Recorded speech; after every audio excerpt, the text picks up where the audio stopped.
Okay, we're back. Sorry about that, y'all. Let me know how the mic sounds. It should be fixed now. I'm gonna check it on my end. Hey, everybody. Welcome to another live stream. Okay, it sounds good to me. Hey, hey, hey, it's been a minute, y'all. Can y'all hear me okay? Push one in the chat. Make sure we're okay. Hopefully, I don't have to start over again.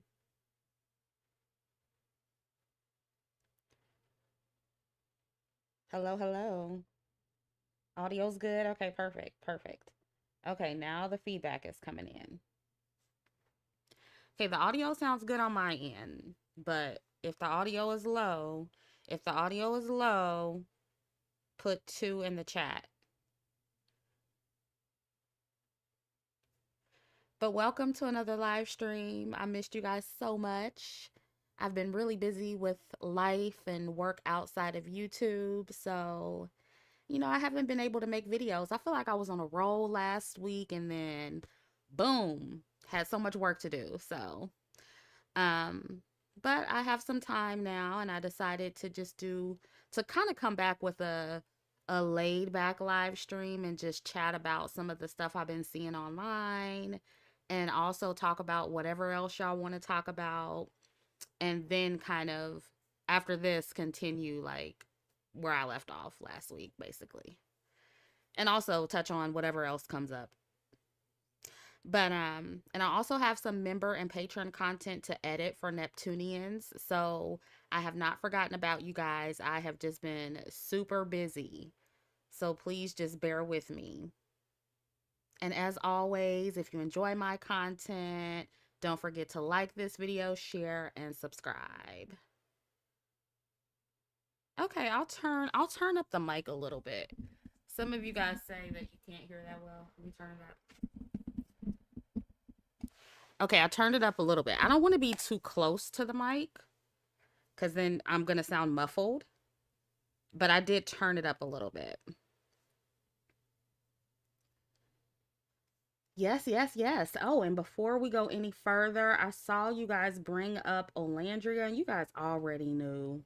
You knew I was going to talk about Ola. Come on. Have y'all seen Olandria lately? Like, oh my goodness. Have y'all seen her latest fashion show looks? Listen, Olandria, she is keeping her foot on everybody's necks right now. She is not letting up. And when I tell you I'm here for it, she just doesn't stop. It's like it's not stopping. For everybody who thought that she's just gonna go away and they were just, kind of just ruin her momentum or stop her bag or whatever they were trying to do, it's not gonna happen. She's here to stay. It keeps getting better and better. And baby, these luxury brands, look at the shoes she put. Oh, girl, it's just too much. It's too much. These luxury brands and high fashion designers are snatching her up left and right. It's beautiful to see. And Olandria is the moment. She's the moment. She's the it girl right now. And I'm just so proud of her. I'm happy for her. The way she has masterfully elevated and curated her brand since being on Love Island, it should be studied. It should be studied. And when we talk about feminine strategy, when we talk about superb professional and social strategy for Black women, and especially unambiguous dark skinned Black women, this is it. This is it. I mean, she just keeps gagging everybody. And I'm gonna put her new photos and new videos in another short because it just keeps going and going and going. Yes, tens across the board. I mean, it's just crazy. And I just every time she pops up, I'm like, oh, like my mouth just drops. Like I'm just in awe. I'm amazed. Yeah, she's a Black Barbie doll and she's so classy with it. She's so humble with it, when she really doesn't have to be. Yeah, her team killing it. She and her team killing it. So, I just wanted to highlight Olandria's latest before I start talking about these no talents, because I feel like we talk a little bit too much about the no talents. And that's why I kind of titled this the way I did, because it's like, I ain't gonna hold you. Like, I've been busy and stuff, but even if I wasn't busy, like, I wouldn't want to talk about what y'all be talking about. We need to talk more about Olandria, okay? You feel me? Because it's like the stuff that has been trending lately, I'm like, okay, I picked the right week to be busy because this shit is just boring to me. It's boring. Yeah, Olandria is a star. She's a star. I could talk about this all day. But more coming soon. More coming soon on Olandria. So stay tuned for the shorts because I'm going to put her in some more shorts. But on to the topics, okay? And again, this is just some stuff that I got in my email. I'm not going to spend too much time on these topics because I just wasn't compelled to even talk about them. Because even though I've been busy, if I really wanted to talk about it that bad, I could have, maybe stayed up some extra hours and recorded and edit some videos or whatever. I got AI helping me edit my videos. So I could have, I guess, done a video or two on these topics, but it just wasn't interesting enough to me. And so these are people, like, I'm just gonna be honest with y'all. These are people that I would never have watched on my own. And the only reason I know anything about what they have going on is because y'all sent me these stories. And so that's why I titled this the way that I did and said, this is who y'all are making famous. Because this last couple weeks, I have been bored out of my mind with trending topics. Like, I'll be working and like, let me check and see my, what's in my emails. I'm looking at these videos and I'm like, girl, this is what y'all interested in talking about? And it's just been making me think about how Black people, but especially Black women, how Black women make so many untalented, bland, mediocre people famous just because they're light-skinned or mixed or just because they're a Black male. Like, I don't know. I mean, I think these people do know how good they got it in the Black community. But I don't know if all of them really know how good they got it. I feel like colorism, the internalized colorism and the internalized misogynoir in the Black community, I feel like those two things got Black women in a chokehold. I'm not gonna lie. That's how I feel. And I I know somebody's gonna get mad because I feel like nobody else is really saying it or speaking about these topics from this angle. But that's why I'm here. And in my opinion, right, when I see people like this continuously go viral,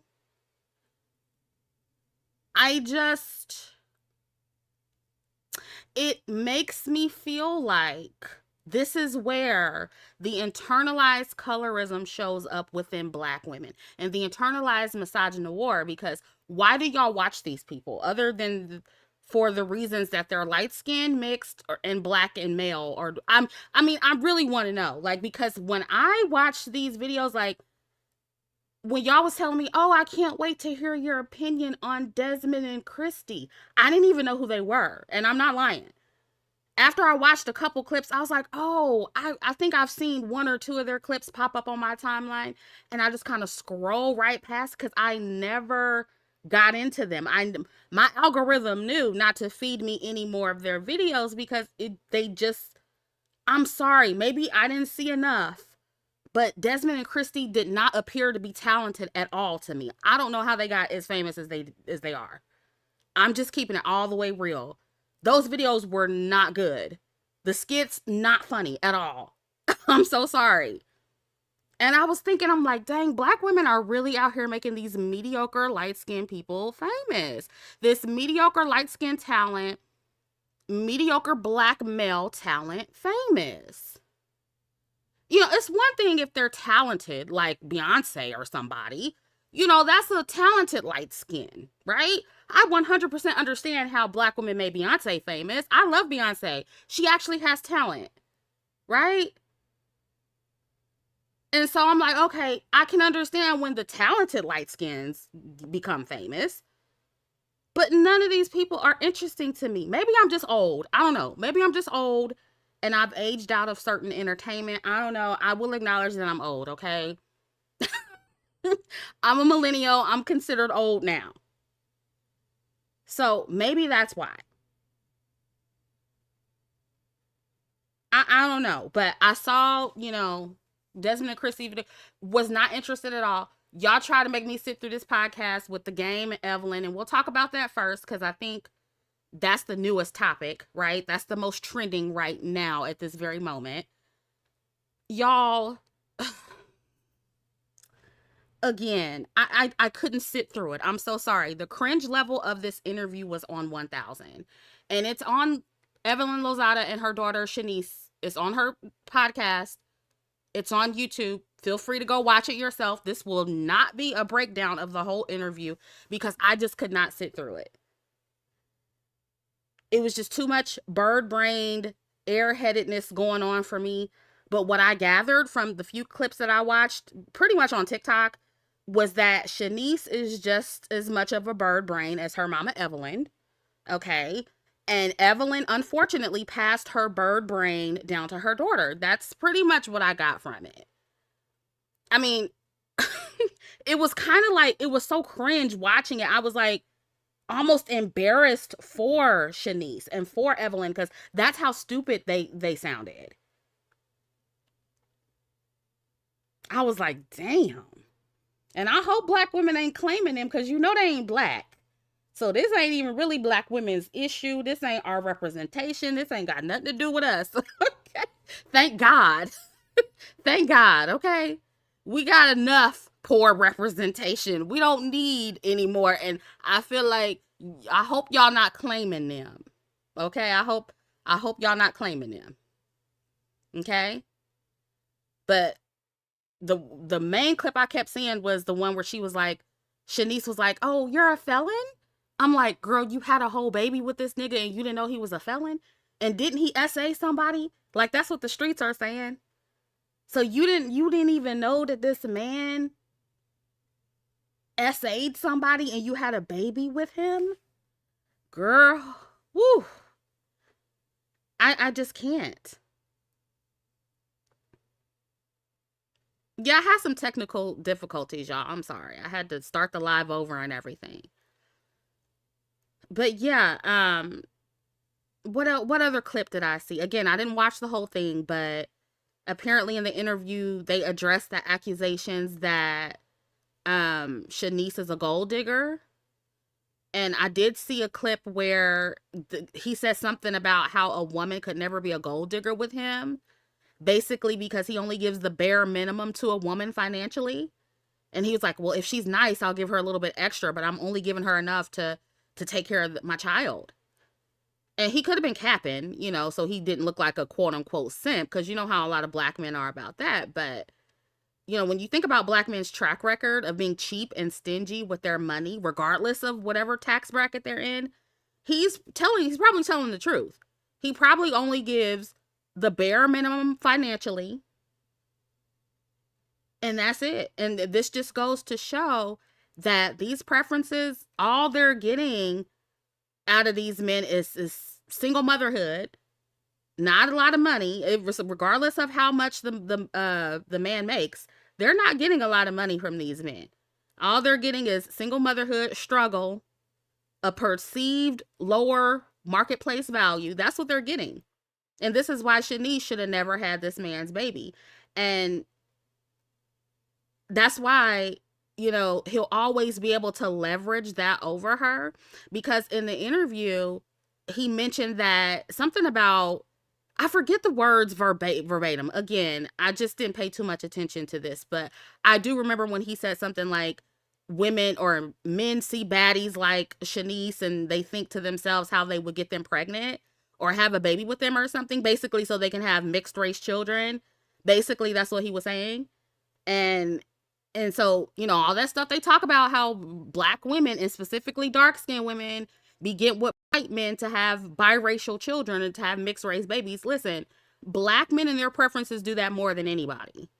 So that's one thing that, these anti-swirl channels, this anti-swirl propaganda, these black men and their mammies are putting out. This is why they can never really say anything about it. They have no legs to stand on because black men do that more than anybody. He said it right in the interview. He's like, yeah, we see baddies like y'all. We think to ourselves, yeah, we want to have a baby. We'll have a baby with her. So I don't, because I haven't heard everybody's commentary on this, but I ain't hear a lot of people call that out. Like, he specifically said that because he's saying that black men, let me translate what he said for y'all, basically.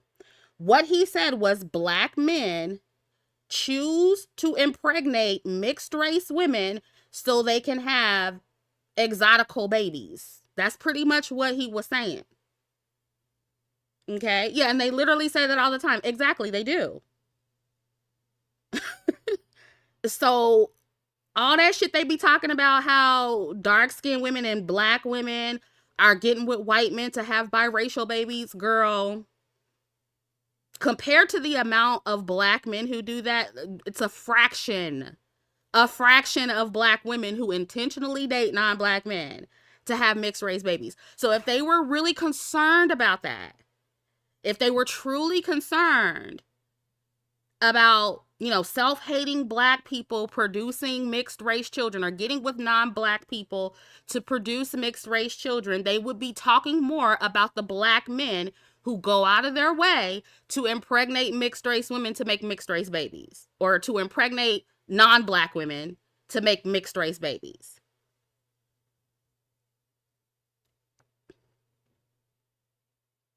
Namende says, Natalie, at age 30, you're old enough to know the difference from the exception and the rule. Shaniece thought she would be different. She was just the rule. Exactly. And that they do always think they're different. Jay Ray says, Evelyn didn't raise her daughter right. She was laughing at her daughter for being naive and expecting him to change diapers. Like, why did you not teach her men, especially this age, with a few nickels, not doing that? Yeah. She thought she was special. Women always think that they're special. They think they're going to be the special one that makes these niggas settle down, even though he didn't commit to any of his previous baby mamas. They always think they're special. And this is not just exclusive to non-black women or the preferences.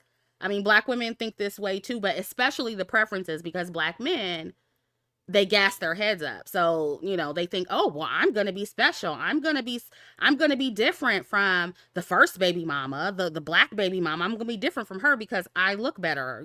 That's what they think. And then they find out that they're not different.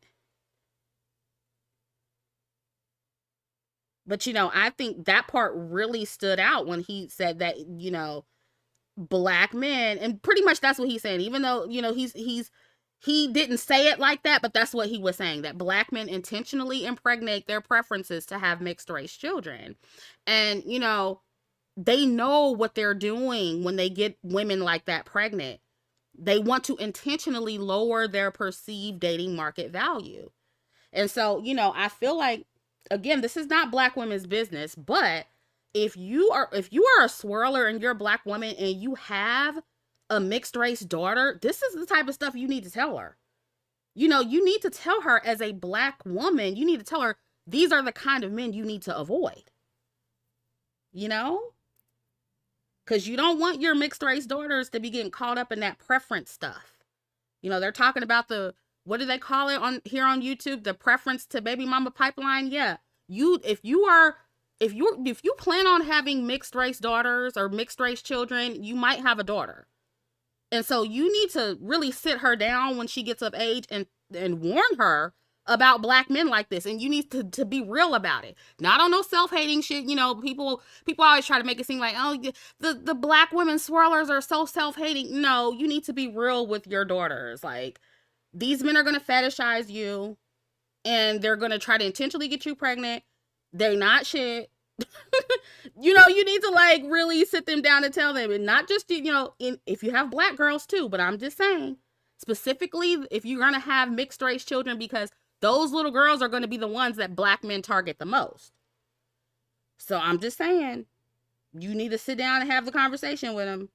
Listen, I'm not a mother. I'm not trying to tell you how to parent, but I'm just saying, I think that would be the best thing to do. And then on another part of the interview, the game, he pretty much admitted to or alluded to how he would interfere if Shaniece ever got a new man. Because Evelyn questioned him, and she was like, yeah, well, what if Shaniece gets married or something like that? And the game pretty much said in so many words that he would have the upper hand because he's her baby daddy. Basically, like, you ain't never gonna find another man. Like, I already pretty much, and this is what men say without saying. What he was really saying was that I tarnished you, I sullied you, I made you have less perceived value in the eyes of other men. I'm a rapper, right? I'm a well-known rapper, and so men ain't really gonna want to fuck with you like that. So you're mine forever. That's pretty much what he was saying. And so again, men know what they're doing when they get a woman pregnant and they intentionally lower her perceived dating market value. DDG did it to Halle Bailey.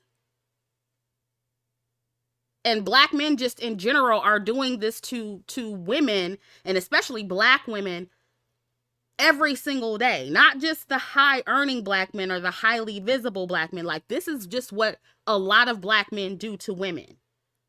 And they do that intentionally so other men will find the women that they have babies with less appealing.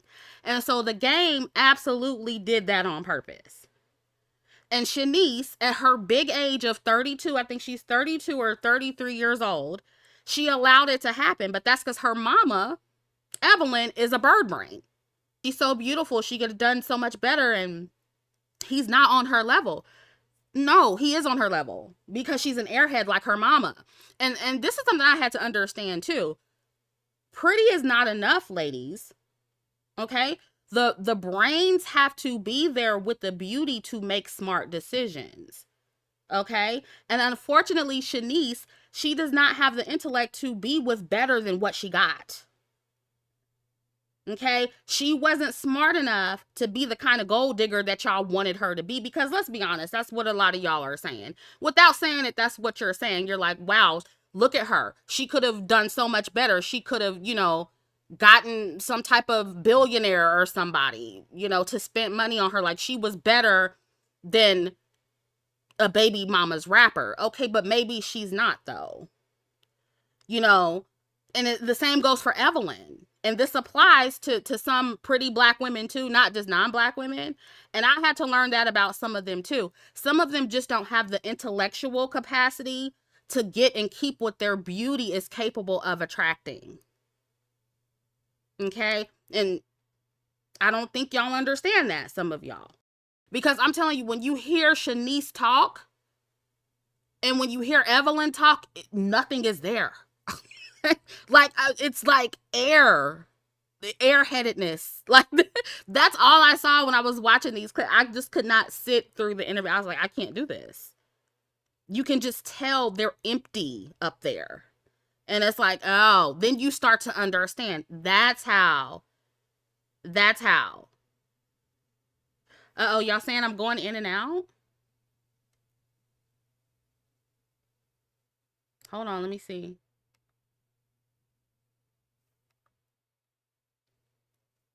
Yeah.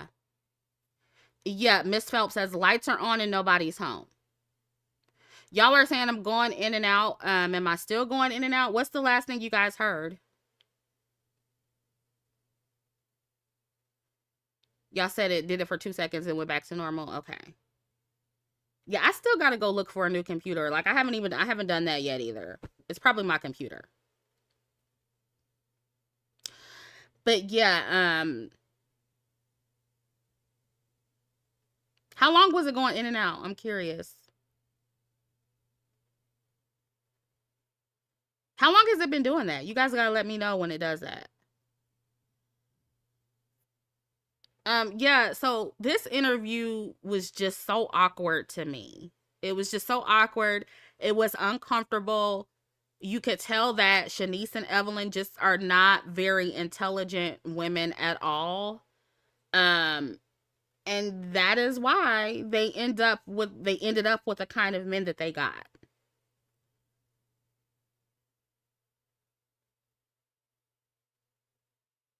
Dang, it was going in and out for a minute. You said 90 seconds. Court Chronicle says billionaire. The community be hyping them up by saying they deserve billionaires, but unambiguous black women have to settle for Mr. Light Bill.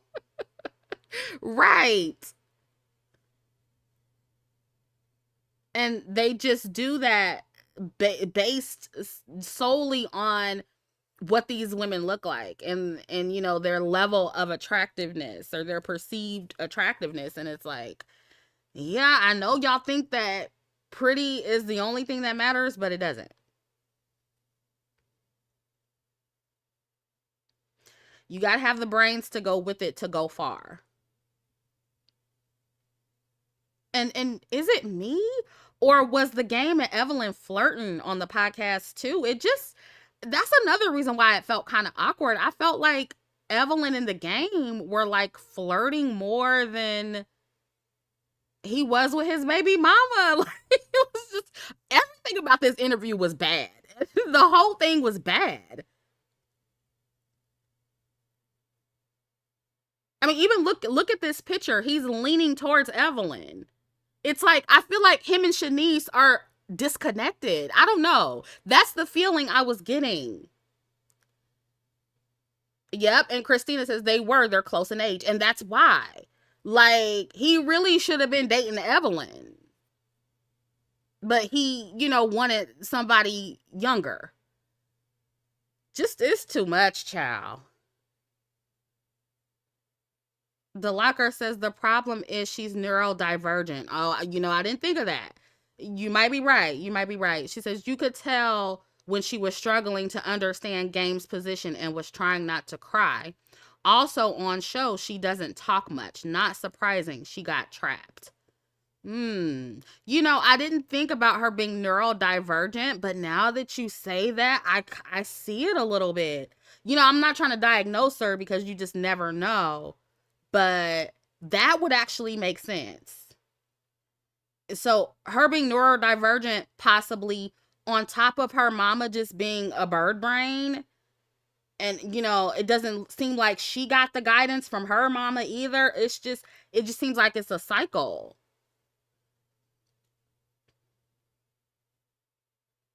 Mende says two birds generational chirpers.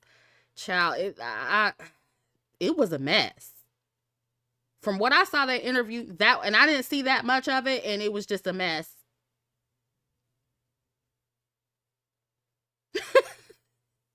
She said, "No, that's low IQ."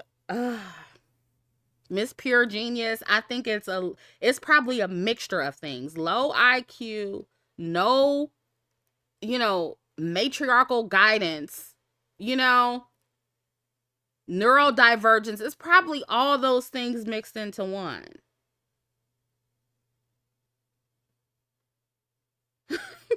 Y'all, so M3 says, is this confirmed? Because nowadays everything is a diagnosis. Maybe she's just not that bright. Yeah. And I honestly think, and I don't know if I'm reaching here, but I think if she was a black woman, people would just be saying she's stupid. Nobody would be, having nuance. Nobody would be saying, oh, it's neurodivergence. Oh, she's just awkward. She's shy. People would just flat out be like, she's just stupid. Her and her mama are stupid. If this was two black women, that's what everybody would say. Let's be clear. Let's be clear about that. There would be zero nuance. And they would be all type of hood rat, baby mamas, ratchet, everything else, especially Evelyn. See, Evelyn, she gets away with her behavior because, they consider her to be a quote unquote spicy Latina, right? She gets away with all her ratchet ghetto behavior because of that. And I talk about this in a video I did behind the wall, which I'll talk about it publicly at some point too. But a lot of these women, a lot of us, and that's why I started out saying that we shouldn't be claiming these women. Because a lot of these women, I feel like Black women kind of claim their representation when you really don't have to. Like, this is not your representation. And Black women aren't the only ones with ratchet representation. In fact, for the most part in the Black community, we don't have most of the ratchet representation. That's why under my community tab post, when I was promoting the video I did about that for Neptunian members and patrons, y'all only could bring up Sukihana in the comment section. You can only bring up Sukihana and Sexy Red because most of the ratchet female representation that's mainstream right now, they are not Black women. They're mixed race women. And I think where a lot of Black women get caught up is you're claiming these women and they're not you. They're not your representation at all. And I think that when situations like this go viral, and these type of stories are trending, I think it would be useful for Black women to start highlighting that. But see, y'all are so stuck on living vicariously through these women that you want to claim their representation when it's really kind of hurting you in the long run. Because if you didn't claim them, all we would really have is Sukihana and Sexy Red. I mean, just think about it for real. Like, we wouldn't have that much ratchet representation if y'all didn't claim these mixed race women. If you really sit down and think about it, most of these women who are the most ratchet and acting a fool on TV are not Black. Look at the Bad Girls Club. Most of them on that show, not Black. I'm not saying that there are no Black women on there. I'm not saying there are no ratchet Black women. Of course there are. But I'm just saying. And then the excuse will be, oh, they're getting it from Black women. No. That's part of their culture too. The Latinas have their own ratchet culture that have nothing to do with Black people.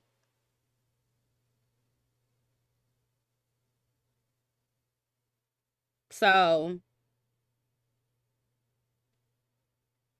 y'all need, and that's why I highlighted Olandria in the beginning. That's exactly why I highlighted her.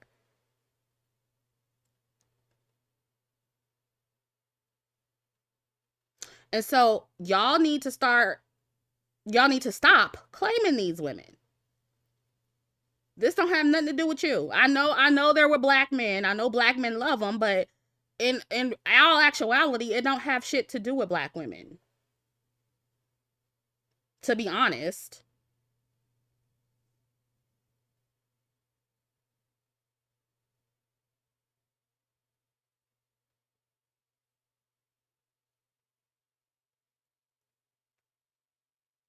And so, yeah, if you want to know why I didn't feel compelled to make a whole video on this, that is like the main reason why I'm like, these women ain't even Black.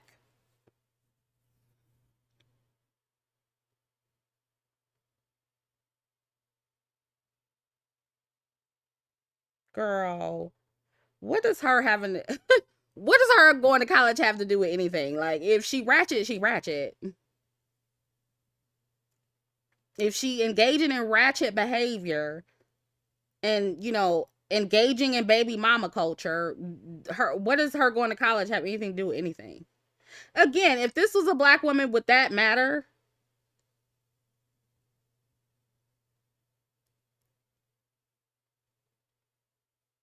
It wouldn't. It would not matter.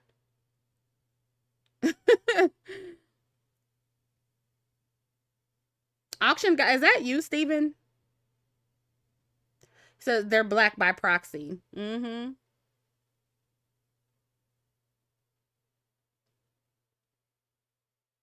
Yeah, LS let, what is that? Islet fem? I don't know. Poor choices in just that. Poor choices. Exactly. Oh, hey, Steven, where you been? I thought that was you. But yeah, I don't, that's all I have on this. Like, I'm sorry if y'all wanted more. I don't know what else to say. It's just, I couldn't get into the interview. I couldn't sit there. It's just like, an example of what not to do if you're a woman. Like, perfect example of what not to do if you're a woman. And what airheads and brains attract. This is what they attract. They attract niggas like the game. So don't be a bird brain or airhead. And understand that pretty is not enough. You have to have more than that to attract a quality man, especially high earning quality man. And I think this is just really also a lesson. Like, if you are not a 9 or a 10 or 8, if you are a strong 6 or 7 and you are a black woman, lose weight and get your intellect up. Because 9 times out of 10, you are going to attract a very high quality, high earning man based on that. You get what I'm saying? Because like I said before, pretty is not enough. That's not enough to keep and attract a high earning, very highly intelligent, high quality man. A true high value man. It's not just enough to be pretty. And so all the people, you know, on TikTok who were like, yeah, and she could have done so much better. No, she couldn't. She couldn't. She does not have the intellectual capacity to do better. Her nor Evelyn, and that's how they got the men that they got. And so let this be a lesson. You don't have to be a 9, 10, 8, 9, 10 to get a high quality, high earning intellectual man. Look at who most of those women are with. They're 9 times out of 10, they're not with women who are 9s and 10s. They're usually not. That's actually very rare.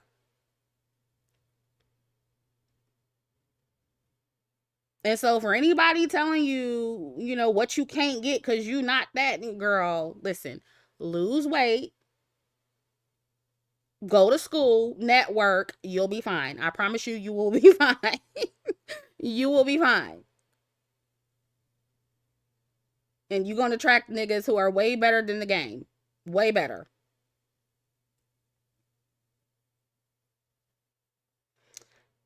Auction guy says, hey, Kristy, I hope all is going well. I ended up taking an unplanned break from Black YouTube.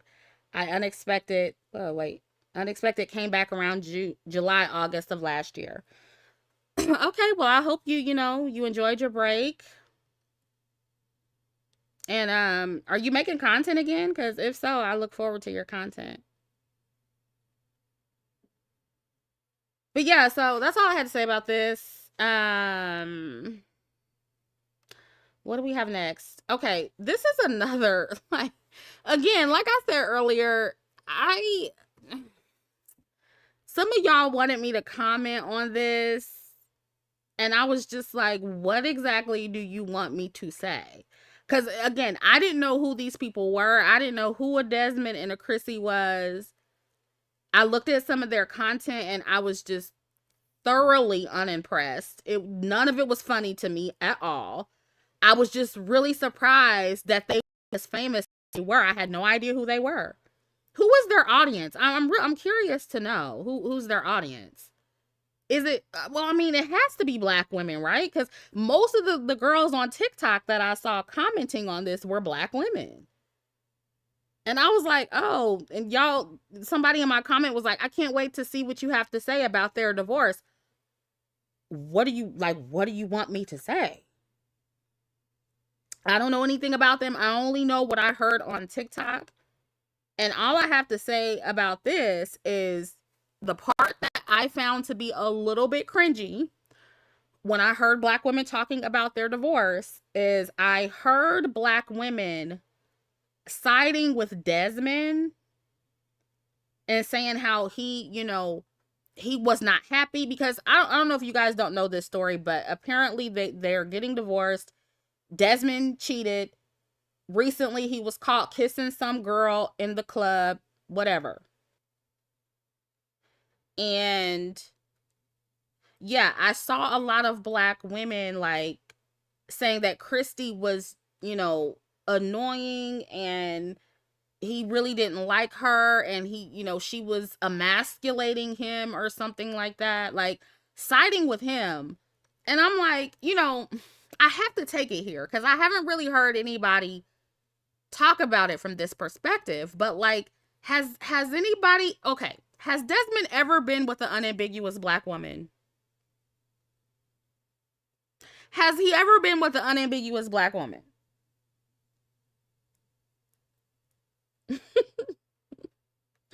I mean, Kristy is not, she's, I don't know. Is she light skinned or is she mixed? I don't know. She's a light skinned woman. They've been together since the age of 14. Okay, so my thing is, do y'all understand optics wise what it looks like for y'all to be defending this mixed race looking man, this light skinned man who, from what we know, has only dated and been with light skinned mixed race women? Yeah, okay, so y'all are saying they're both biracial. Okay. Both mixed race. So, do y'all understand what it looks like optics wise for black women to be siding with Desmond? Like, y'all actually have a chance with him, or as if, he actually likes you. It's just, I mean, even if he did, it's like, why are you siding with the man? Like, I just, you don't know this man. And what is he like? What do you get out of siding with him as a black woman? Like, what do you like? This is what I'm saying. Like, I feel like black women are not like very conscious of their image and how they be looking. You know what I'm saying? Because to me, it just looks desperate and it just looks thirsty to me for black women of all people to be coming online talking about something and he wasn't happy and he, she was emasculating him. And what the hell does that have to do with you? What does that have to do with black women? And then something else that's kind of irritating me too, or that irritated me when this whole thing went viral, is seeing black women acting surprised that the preference got cheated on because she's so light-skinned and pretty. That was another thing that was just like kind of cringy to me. It's like, black women, what are y'all doing? Black women was like, oh, she's just so beautiful. How could he cheat on Kristy? I'm like, girl, niggas will cheat on anybody. Men will cheat on anybody. Like, when can we, like, I don't know. It is embarrassing to me. It's embarrassing. Because we've literally seen men cheat on the most beautiful women. So, like, why would Kristy be an exception? And I get it. Maybe Desmond doesn't seem like the type to cheat, but it doesn't matter if they seem like the type to cheat or not.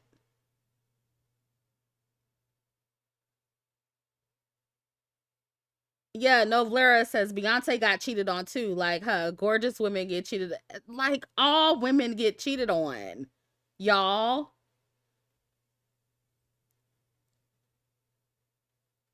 And so for y'all to be like on the internet, it just looks so, it's like, this is why women be taking L's. This is why black women, like, the representation, the image, the optics just always look bad because we're not conscious of what we're doing and how we look from the outside looking in.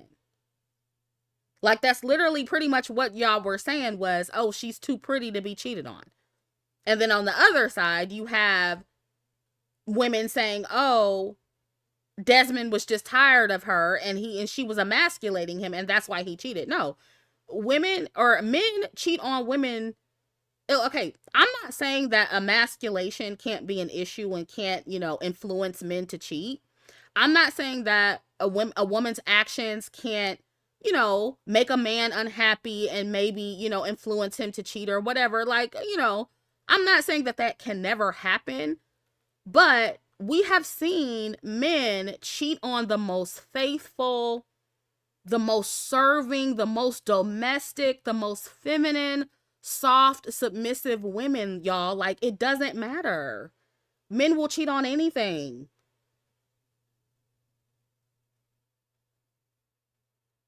And so I don't think it's useful for women, and especially black women, to come online and say things like that.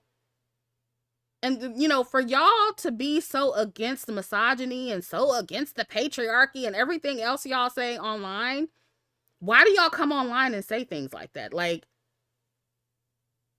it just really, I don't like how y'all coddle men. I think that's just what gets on my nerves. It's like, y'all coddle men so much. Y'all infantilize men so much as if they're not grown adults. Women will be straight up unhappy in marriages. They'll be suffering. They'll be crying every day. They'll be struggling. They will be miserable and still not cheat. And still have the discipline not to cheat.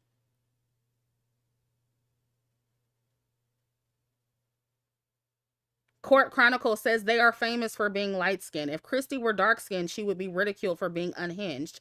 Not saying she deserved to be cheated on, though. Just calling out the double standards. Yeah, I agree with that, too.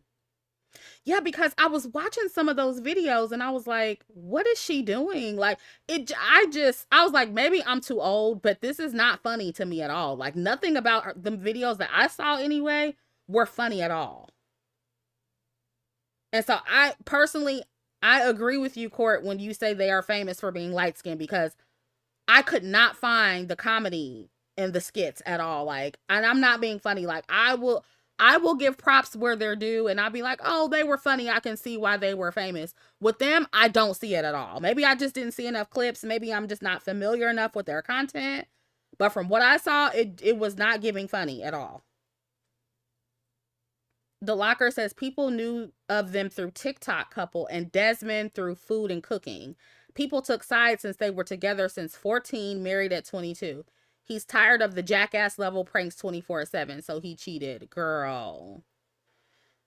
Listen, my point is, I'm not saying none of that's true. None of that, isn't true, whatever. All I'm saying is that it doesn't have to be that for men to cheat.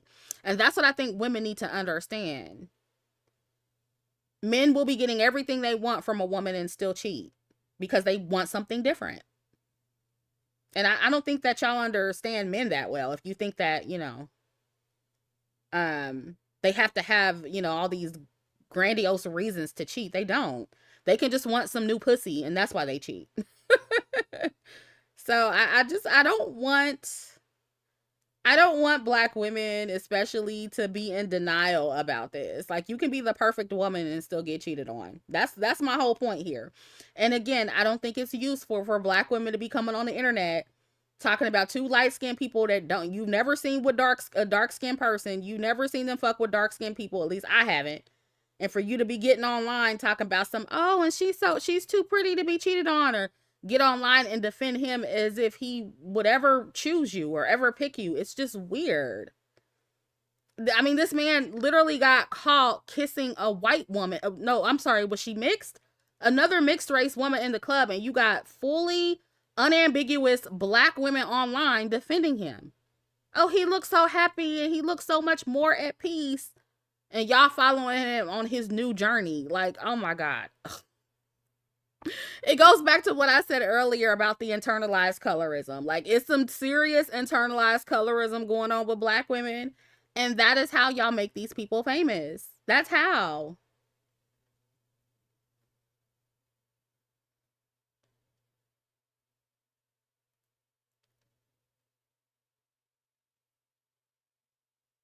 And as far as what the person said earlier about Black women, if a Black woman was acting like the way Kristy was acting on these videos, she would be called ghetto and ratchet and everything else. Well, again, part of it is because y'all let these women get away with it. It's you're the audience. Because again, like, I don't know if somebody answered. If you can answer again in the chat, who is the primary audience of these people? And it's like, I'm not trying to solely blame Black women, because I'm pretty sure if they are as famous as, y'all are saying they are, then clearly they have a universal audience, right? Clearly they have people of all races who are watching them. So I'm not just saying that it's just Black people. I'm not saying that it's just Black women watching them, but it seems to be that a huge portion of their audience are Black women. Am I wrong about that?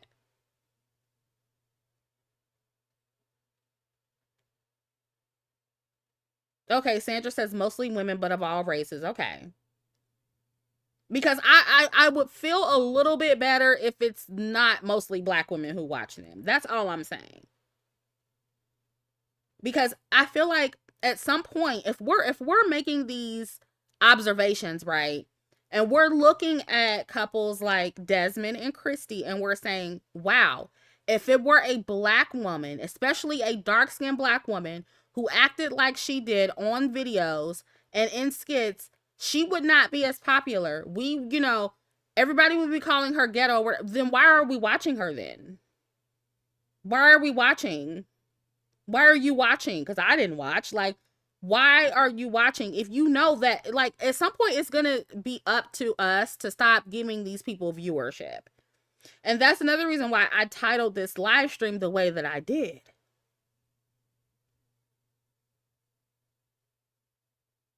It's partially us that are making these people famous.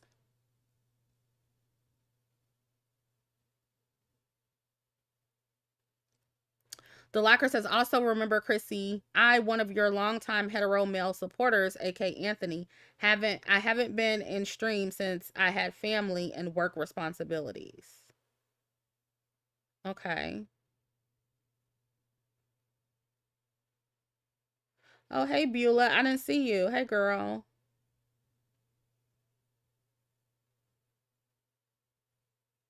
Yeah, I'm not a fan of couples content either. Like, I watched it a little bit when I was younger, but I just kind of like, I feel, and that's why I said part of it too is that I just aged out of this kind of content too. So that's part of it too.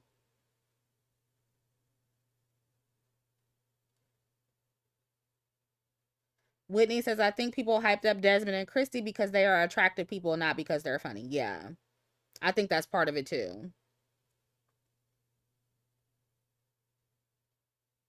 Yeah, and I would say because of what y'all perceive to be attractive, because I mean, they just look like, the average light skinned couple to me, slightly above average. Again, because I remember like when I was watching some clips, like I was like, oh, let me see if this is funny. And I couldn't find the funny in it. And I remembered on one of the clips where she was like smashing the donuts. I remember seeing like that before. And I remember just passing it up because I just didn't think it was funny. And so for me personally, you got to be more than, light skin and cute, or light skin and, slightly above average. You got to be more than that for me to keep watching. I don't know. That's why I said I feel like some of this is definitely internalized colorism, y'all. Definitely. Because I honestly don't get it. Black Butterfly Bree says, I think some women live vicariously through married women and coupled Yeah, that's true too. That's true too. That is true. I'll give you that too. There's a lot of couples online that a lot of people live vicariously through. And not all of them are, exceptionally attractive. Like, even some of these like interracial couples, Black woman, white man, just average looking couple, but they have the appeal, the interracial appeal that makes people want to watch. So I get what you're saying. I get it. But even with them, like, they have to be entertaining for me to keep watching. They actually have to be entertained. Like, you know what I'm saying? Like, they just can't be an interracial couple. You know what I'm saying? Like, I don't know. Maybe my standards are high when it comes to like entertainment, but girl, no. Like, this is to me, this is not an entertaining couple. And so I think those were just the main things. Again, and that's why I said, like, this is why I couldn't like do full videos on this, because I just didn't have that much to say. But I just want Black women to be mindful about how you speak about certain people, and how you kind of coddle men and infantilize men, and and then when we on the flip side, how you give passes to mixed race women that you wouldn't give passes when it comes to black women. You know what I mean? I just think y'all need to be more mindful about that kind of stuff. Because I don't see a lot of people, kind of talking about it from that angle. The most thing, like I said, the most of what I saw in regards to this couple was like, oh my God, they were so perfect. I can't believe they broke up. And why would he ever cheat on her? And on the other side, I see, oh, well, he's tired of her and she emasculates him. I was like, oh my God, like, that's the conversation we having? Like, I feel like y'all be having the wrong conversation. I'm so sorry. This is crazy. I just can't. I can't do it. And I think, I think the whole couple thing, the social media relationship thing, I think that's kind of going out of style anyway, because like a lot of people are kind of seeing that it's pretty much a facade. And at some point, like, when you're together for this long, as long as this couple has been together, and you've been monetizing your relationship for so long, that has to take a toll on your relationship. And also, at some point, it's going to have to turn performative too. Like, you're kind of going to just be doing it just to make money at some point. I'm not saying that all, online couples are like that, but for the most part, that is what it is. And so you just can't believe everything that you see. And I don't know about y'all, but I've been over the whole couple goals thing. Like, I'll see a cute couple, don't get me wrong, and I'll be like, oh, they're cute, but I don't live vicariously through them. I don't make them my couple goals. I don't, think of, oh, I want to be them. I don't romanticize them. You know what I mean? And that's kind of what I was trying to like encourage you guys not to do with Olandria. Like, yeah, they're cute, but you need to like look at them. Don't look at them through rose-colored glasses, Look at it from an optics perspective. Like, yeah, this is cute. This is cute for the, the vibe or the plot or whatever y'all say now. It's cute for the optics. It's cute for the image. It's cute, but don't like drink the Kool-Aid. Don't be like, ooh, this is a fairy tale. Like, don't over romanticize it is what I'm saying. You get what I'm saying? Like, you need to be in a mindset to where you will be okay if they break up. And you won't be like heartbroken. Because like, even when I saw like certain people like making commentary on Desmond and Kristy, like some of y'all were damn near in tears. Like, oh my God, I can't believe they broke up. Like, oh my God. And fuck love. I don't believe in love anymore. And it's like, okay, yeah, it's 2026. We need to be moving past that, especially as women. We need to be moving past that. And we need to understand that what you see on social media is not always real. Yeah. Go outside, touch grass, get over it, and it'll be okay. Like, Kristy gonna be okay, Desmond gonna be okay, it's gonna be fine.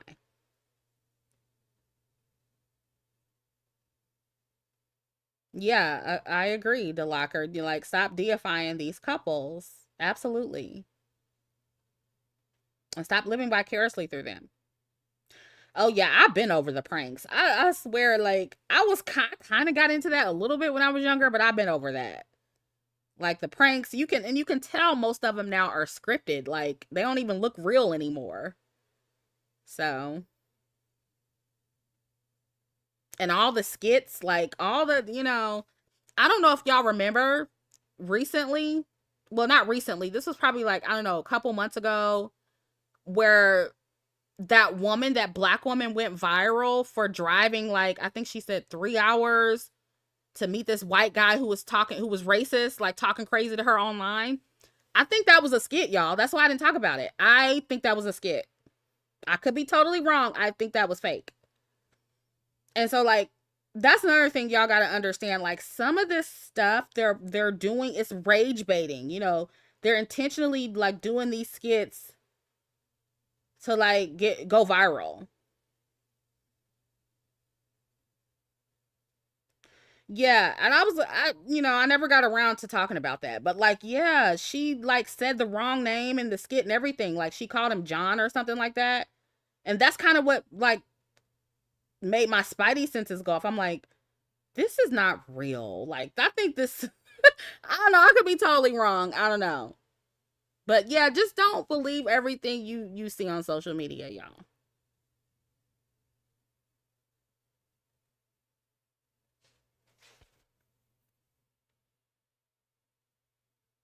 No, I don't think that was real, y'all. April, I don't think that was real.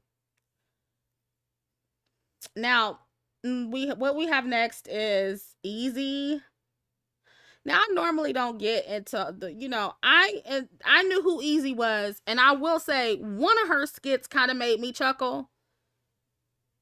It was when she was, I forget that skit, but like she's like, because she's a stud, and she was talking to one girl, and she was like, they were at the park, and she was pretending to like be her homegirl to get her number behind her man's back. That skit was kind of funny, but other than that, I don't find the humor in Ezee either. I can't believe that she has, millions of followers online. But anyway, she went viral not too long ago for doing this skit about a fat activist, or I should say making fun of a fat activist named Samyra or Samyra. Samyra, I think that's how you pronounce her name. And I've also seen some of Samyra's content, so this definitely like popped up in my algorithm because, a lot of the girls were giving commentary on this, and, they were canceling Ezee because she was being fat phobic or whatever. And again, this skit was totally unfunny. It was not funny at all. And she took it down. It's on TikTok if you want to find it. I don't even, it's not even funny enough for me to play. It's really not funny at all. But, she's making fun of Samyra, and, she's has on the fat suit. And I honestly, like, again, this is who y'all are making famous. Like, I don't get it. Because how outdated is this? How outdated is the whole fat suit thing? Like, it wasn't funny. Even like fat phobia aside, it just wasn't funny. And so again, she's one of these light skinned studs. Her girlfriend, Ezee's girlfriend, is also racially ambiguous. So I'm assuming that's why black women watch them. And, I think that most of their audience is like the black queer community, the black LGBT community, black gay community. But most of their community, again, is made up of black women. And this is why, I've talked about in the past, like even the colorism that's rampant in the LGBT community as well, the black LGBT community. Because a lot of y'all, you're even colorist with that. Like you're making the light skinned studs, and they're the colorist light skinned studs, and their little light skinned girlfriends. You're making them go viral too, and they don't even have a lot of talent. Oh yeah, fiance. Okay, they're engaged now. Yeah, Ezee and Natalie. That's who they are. And so it's like, I just, I just don't know. Like the people y'all make famous, it blows my mind. It blows my mind. And I don't know how many LGBT girlies I got in the chat, but like, I need the colorism to release y'all. Like, it doesn't matter what community you belong to. I need the internalized colorism to release y'all. I need y'all to be free because this is ridiculous. Wait, am I going out again? Can y'all hear me?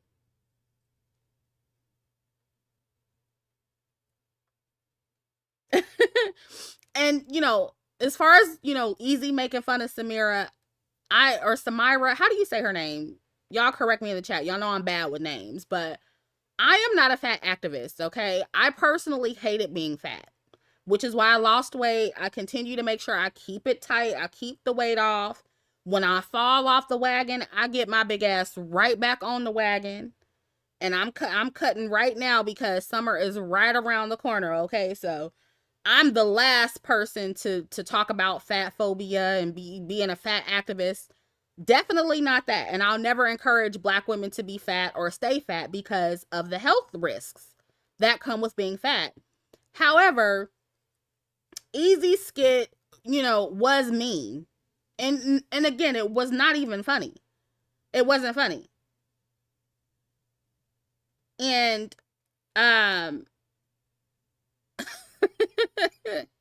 Not I too. So you say I'm fat phobic? Okay, whatever. It is what it is. I hate it being fat. Okay, period. I'm never going back. Okay. So if that's fat phobia, it is what it is. But what this really highlighted to me, one, was what I said about the fat phobia in the LGBT community. That's the first thing, right? And then the other thing that stood out to me was and again, I did a deep dive and I kind of went down the rabbit hole to see who all the players were in this situation. And Ezee, she has a group with other lesbian studs. She has a little group where they do these little skits. One of the studs in the group, her name is Amber, and she's a LGBT activist. Okay?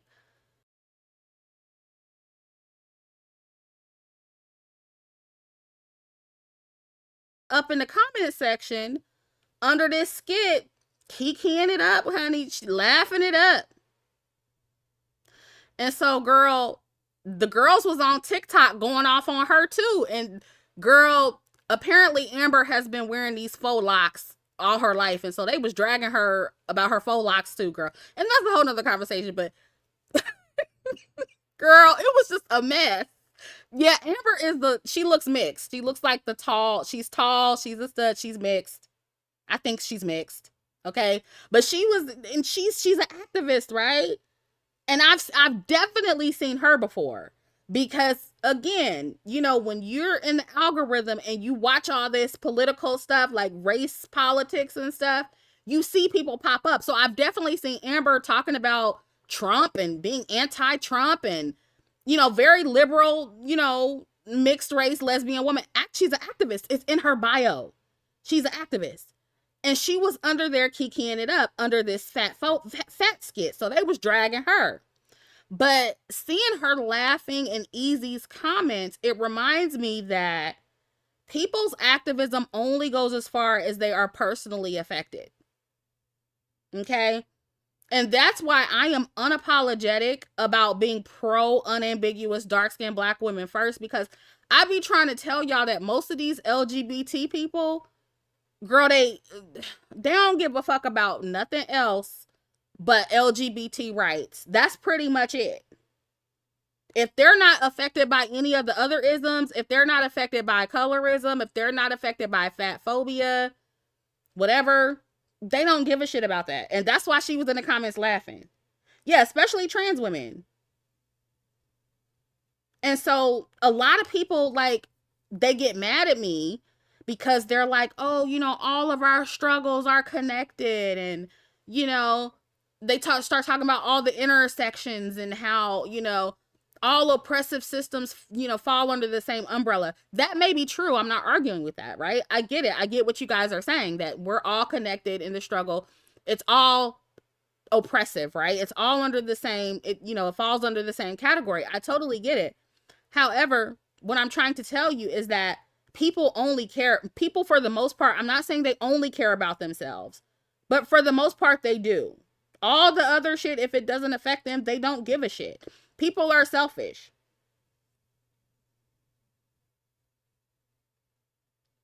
And the same thing goes for Ezee. Like, yeah, she's gay, but she's not fat. At least not fat anymore. I think she lost some weight. But like, of course she don't give a fuck about that, because she's not fat. Yeah, Last says most people care about their own plights. And that's what I'm trying to get y'all to understand. Most people are selfish. They only care about themselves and their plights. And if, they care a little bit about yours, they don't care as much as they care about themselves. And so they're always going to put their plight first, even if it's at the expense of yours. And so this is why I will never feel bad about being selfish as a black woman or as a unambiguous dark-skinned black woman. I don't feel selfish at all.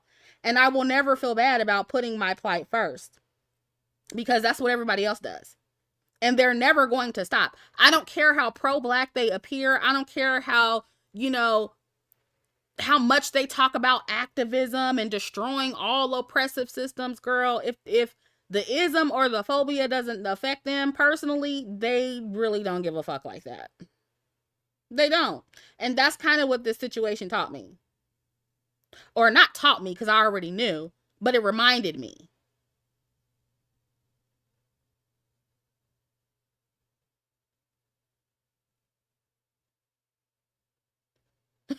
Who are these people? Girl, I went down the rabbit hole, and apparently Amber now she's dating who's that, Miss Universe? I forget what title she won, but she's a pageant queen. She's that, and she's dark skinned.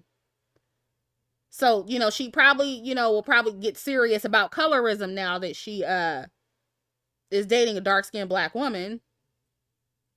Maybe not. I don't know. Yeah, oh my gosh, she does look like Michael Jackson a little bit. Amber does look like that. Yeah, she does. I should have put a picture of her up here, but yeah. And, as far as Samyra or Samyra, however you pronounce her name, even though, again, I'm not into the whole fat activism thing, I'm just not the right person for that, because, again, I fucking hated being fat, and I literally go out of my way and try my hardest to stay at the weight I'm at now. And so I would never be the type of person to be, a fat activist, but I also understand her activism, because that's another thing, like, that people were, like, criticizing her about. I guess, like, Samyra is, like, a lot of people don't like her, even the big girls. A lot of people don't like her activism because they feel like she does too much. Because in one part of this skit, Ezee was making fun of the fact that Samyra was calling out the diet culture language that was on one of the parking meters. I forget what it said. Y'all can put it in the chat. I don't remember what it said, but it absolutely was diet culture on there. And so my thing is, another thing that this reminded me of is yeah, okay, I'm getting distracted by the comments, but another thing this reminded me of is the fact that y'all don't be serious about y'all activism either. Like, because if you're serious about dismantling fat phobia and oppressive systems, then you would be siding with her on the diet culture language on the fucking parking meter. That would be similar to me saying that, because I'm trying to think of something that I said that people are like, oh, you're reaching. Back in the day when I told somebody, I said, here are two things that I don't like when it comes to colorism. And to other people, this is going to sound extreme, but I think if you're serious about dismantling colorism, right, you need to remove the negative connotations that come with the word dark. If you think about everything that we say is dark in this society, it's usually related to something bad. Like when you're like, oh, I have dark thoughts, or, oh, things turn dark. Like, it's always something bad associated with that. So if you're serious about dismantling colorism, that's something you need to consciously work to undo, right? Also, and this is something that people were like, oh, that's just extreme. But the makeup, right? The makeup you have for people of color, why is the darkest shade always last? It's little shit like that people will be like, oh, that's extra, and why would you need to change that? This is what lets me know y'all not serious about destroying anything oppressive. In all the oppressive systems, you're not serious about destroying it because you only want to go halfway. Or you only want to be like, you want to ignore the little things, when the little things is what leads up to the big things. And so, again, even though I'm not, a fat activist, if I was, I would absolutely be on what Samyra's on, because, like, what do you mean? Why are you putting what I'm saying? And so I just feel like y'all don't be serious. And that's another thing this situation reminded me of. You have to change the language that's tied with the phobias if you really want to dismantle them, if you really want to destroy them. You have to get rid of the language too. And so I just feel like y'all don't be serious about y'all causes. And this is including, with colorism, it's not, it's not just fat phobia, it's not just any other the isms. It's with everything. Y'all don't really be serious. Y'all don't want to go all the way.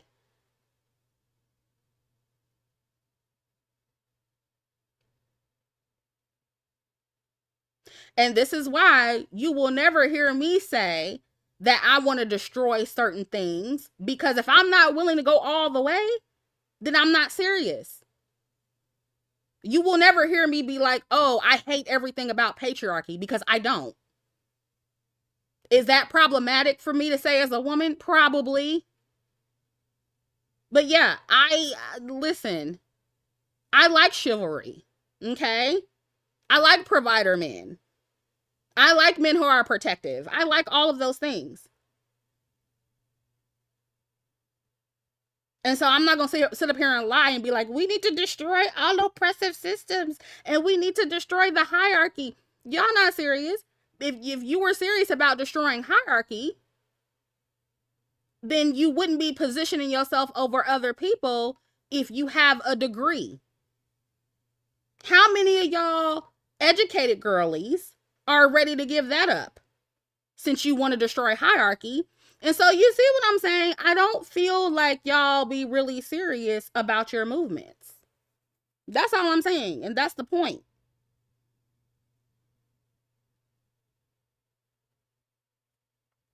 And I'm not even saying I'm perfect when it comes to this, because I'm not. But when it comes to these conversations, like, I think that we should at least be honest and be able to say, I don't really want to take it to the place that it needs to go for it to be destroyed, because then I would not benefit from that system.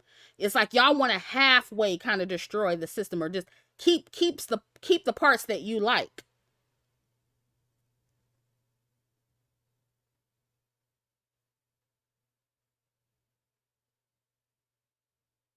And this reminds me of, everything that's been happening like in Minnesota. And this white woman was on TikTok, and what she said was so profound. I'll probably talk about it in another video. It was very like, I won't say it was profound, but it was like, I never really hear a lot of white people say it like this. But she was like, if white people are serious about destroying the system of white supremacy, they have to be willing to lose their life behind that. Like, you have to be willing to give up the privilege that you get from that system if you're serious about destroying it. And that's gonna look like some people losing their lives, some white people losing their lives under the system of white supremacy. And you have to be able to risk looking like traitors to your own community. How many white people are willing to lose their privilege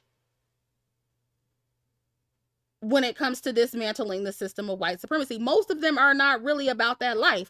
I don't give a fuck if they own TikTok talking that big shit. They still want to be able to benefit from that system. They still want to keep a piece of their privilege. They might not be completely in agreement with everything that's going on under the current administration. They might not agree with ICE and what they're doing.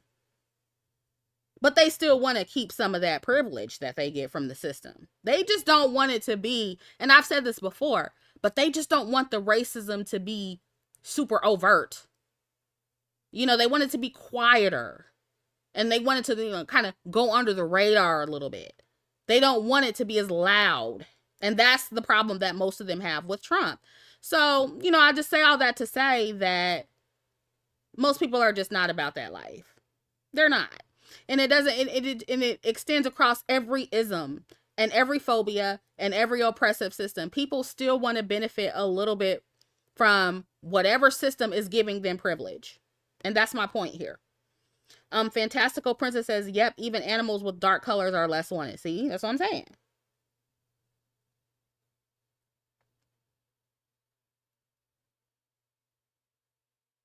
Yeah, that's true.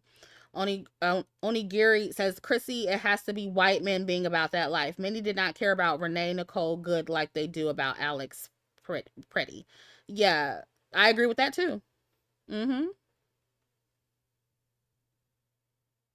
And, I think that what Black women need to understand is with that situation too, is that, you know, it, white people are going to have to be the ones responsible, and specifically white men, like the commenter just said, they're the ones responsible for destroying white supremacy. You can't do that by yourself, Black women. That's why I'm glad that a lot of us are sitting it out and we're resting, because this is their mess to clean up. It's not ours. It's really not our fight, for real, if you want to be honest. And I know they hate when we say that, but it's true. Like, we can't destroy the system by ourselves. Like, they literally, white people have to do that. The people who benefit from the privilege have to destroy the system. That's not, I mean, it's not only not our job, but it's like we can't actually do that. We don't have the power to do that.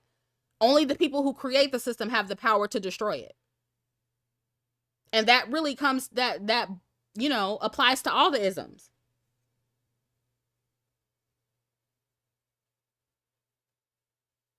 So it is what it is. And so, yeah, the last thing I wanted to talk about was this, and this is kind of old. This is an old topic. And I never really got a chance to discuss this, but this is the Natalie Nunn interview with Cam Newton. And once again, I feel like Natalie Nunn is one of those racially ambiguous women that Black women have made famous for absolutely nothing. She is, I think that, what is her show called? Baddies?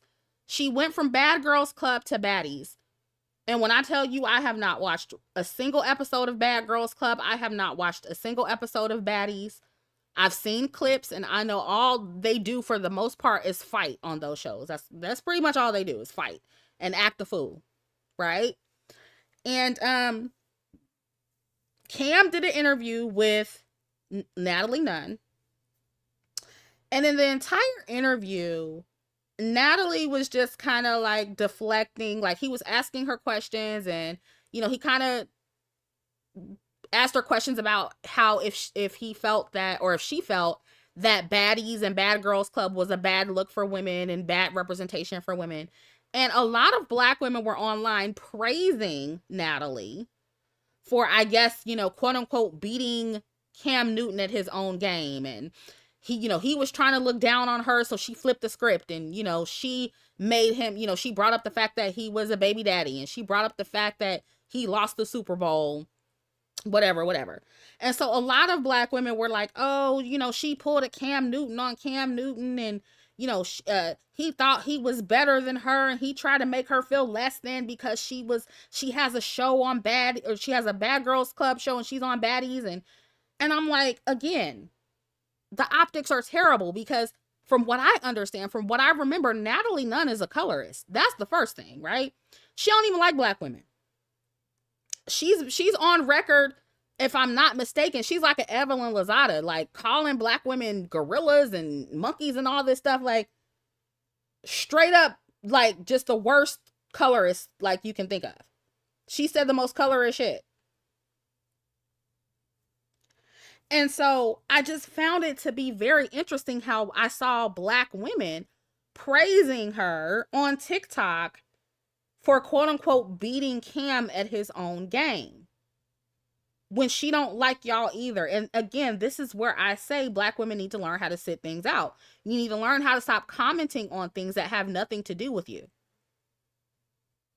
And I get what they were saying, because Cam is the wrong person to be trying to look down on somebody when he has 9 kids from 3 different baby mamas. Like, what the fuck do you give? Like, you can't really say anything about poor women representation, because you're not the best representation for a man and for a Black man, right? So I get the angle that Black women were coming from, but that doesn't mean you put Natalie on this pedestal and make it seem like, oh, she's so smart. And Black women, their response to this shows me that y'all don't know insecurity when you see it. Natalie knows that her shows are ratchet ghetto trash. She knows that her shows are trash representation for women, Black women and women of color. She knows they are a bad look. And that's exactly why she deflected so much on this interview. And you guys can go watch it, if you want. But she's not some sociological genius. She's just good at deflecting. And so, and then also when I see black women like trying to make the argument that, oh, you can't make her feel bad because she has these ratchet trash TV shows showing women acting a fool. You can't make her feel bad about that. That's not something to feel bad about. And so, it kind of melted into this whole respectability conversation too. And it's like, why are you fighting for the right to look bad on television? Why are you fighting for the right for black women and women of color to be ratchet on television? That does not help your image in any way. That does not help your representation. Like, you're already in a deficit when it comes to representation. So why are you fighting to try to make Bad Girls Club and Baddies more, like, I don't know, better than it actually is? It is trash television. Yeah, Cam is not the right messenger to kind of bring that point home, but it is trash television. Like, it's not something you should be defending, is my point. And so that's another thing that kind of made me irritated with black women's response to this, because it's like, this was not the hill to die on, in my opinion.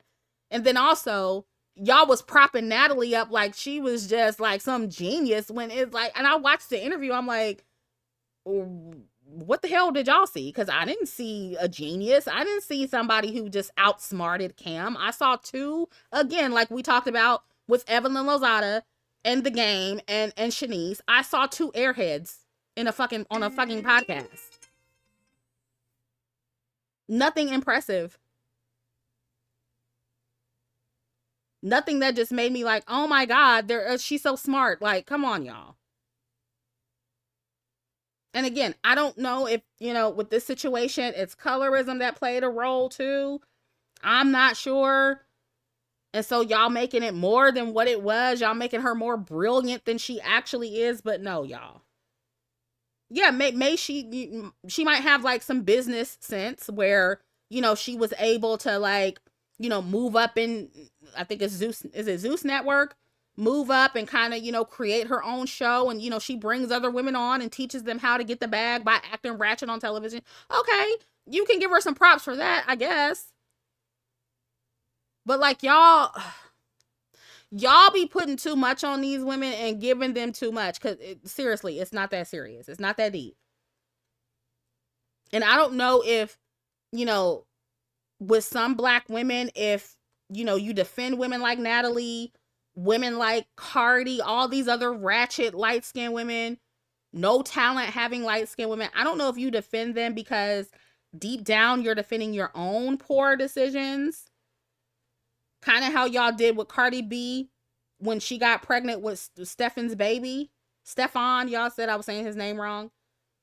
I don't know if that's what it is. And so, in a lot of ways, maybe some of y'all are defending your own poor choices that you see with these other women, and you kind of see yourselves in them because of the decisions that you made. I don't know.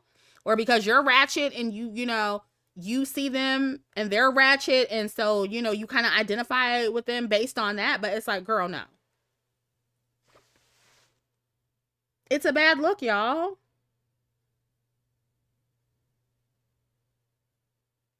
And I'm honestly tired of these mediocre, remedial, airheaded podcasts. Like, I want it to stop. Make it stop, please. Yeah, maybe it is projection. I don't know.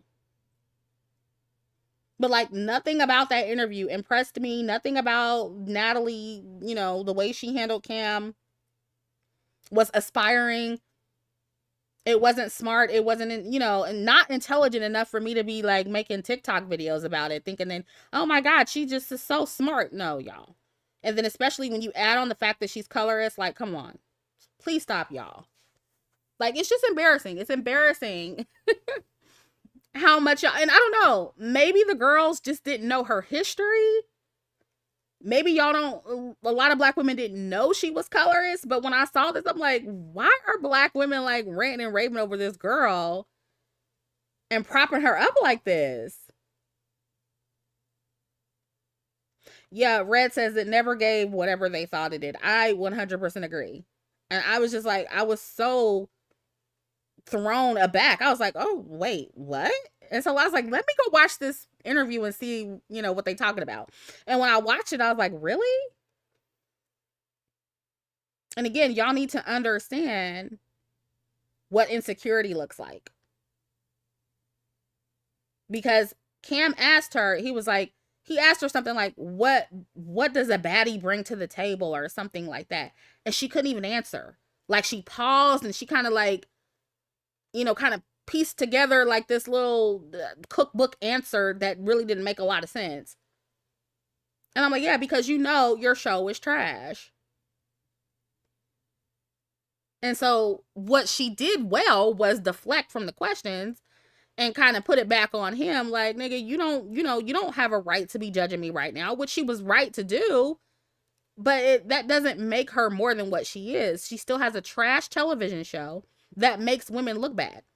And once again, like I said earlier, well, I'm not gonna say it makes women look bad because that's just how those women are. They make themselves look bad.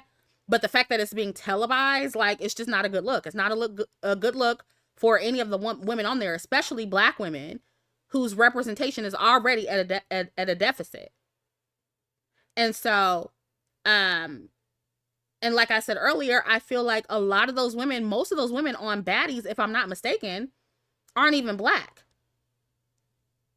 And so black women are once again claiming representation that is not theirs and adding to the perception that all black women are ratchet and ghetto and it's just a black woman thing and it's just a black culture thing.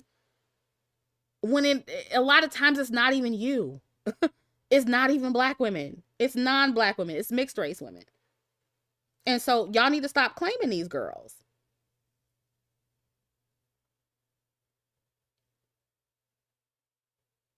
Like, okay, y'all said what is Natalie mixed with? I think she said she was Mexican and black or something. Latina.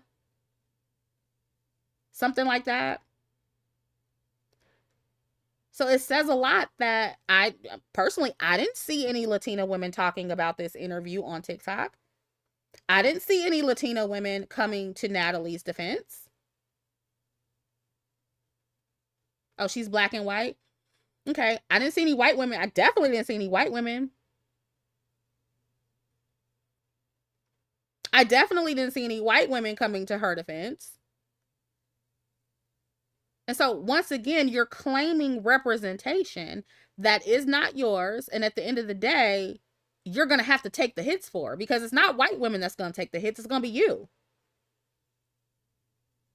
And so you're claiming all of this ratchet representation, all this ghetto trash representation that's not yours. Again, I'm not saying that there are no ghetto black women out there. We know that there are ghetto black women. Like, don't mistake what I'm saying at all. But as far as what's being televised, most of it is not you. And so you're taking the hits for it though. And that's where the problem comes in.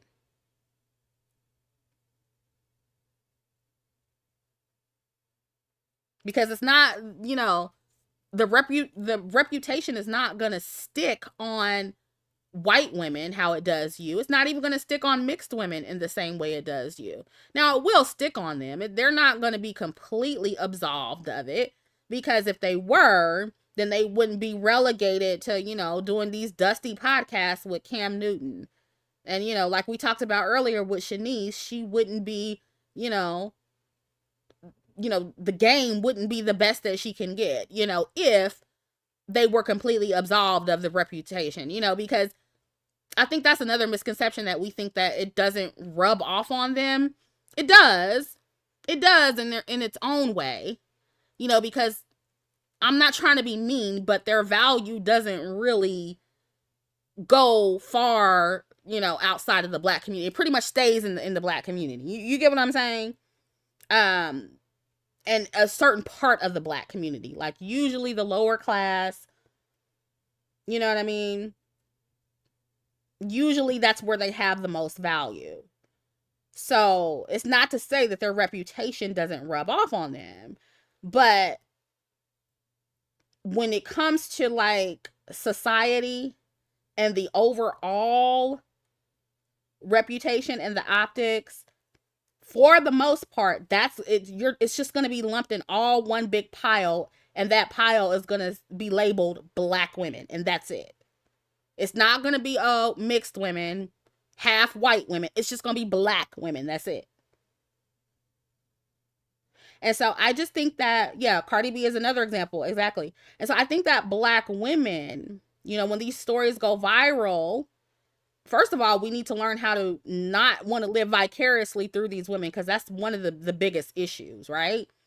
And so once we've learned how to not do that, then we need to also learn how to, when these stories go viral, we need to be like, that ain't black women. Like, we need to learn how to distance ourselves from that and let people know, like, this is actually not our representation. No, Valera, I actually haven't seen the Cam Newton Lady London interview. I saw some people talking about it, but is it better than this one? Like, girl, is it impressive, or is that just what people are saying?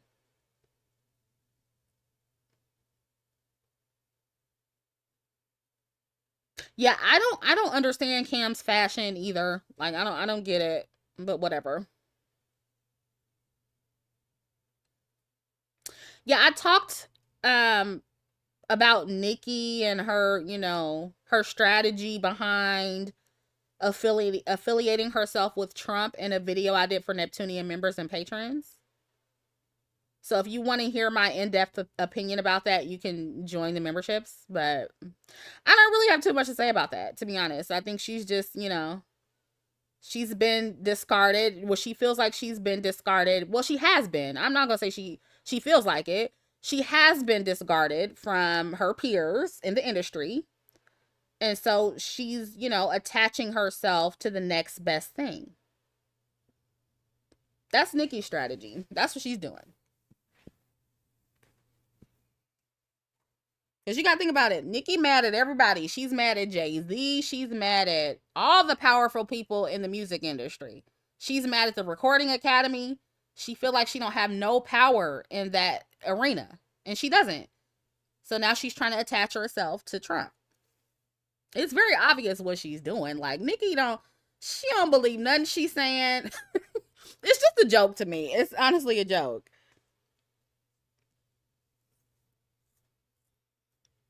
And like a lot of other people were saying, she's probably trying to get her brother pardoned. She's trying to make sure she don't get deported.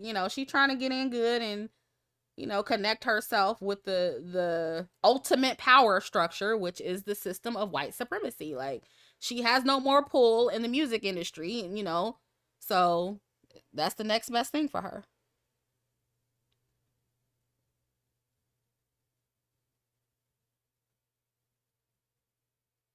Mm-hmm. Yeah, I don't really have too much to say about that.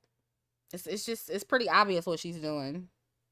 But yeah, I'm not. That's another thing. I'm not I'm not about to be outraged about that, girl. Nicki, what is that gonna change? Like, to me, I feel like the only people who are mad at her are her stupid fans. Like, and I'm not trying to shade anybody who's a fan of her, but like, why did it take this for you not to be a fan? Like, Nicki has been anti-black woman, so to see black women be like, or black women be online like, oh, this is the final straw and I'm canceling Nicki. Like, this is what it took. Like, again, this is what I say. Y'all are not serious. Like, girl,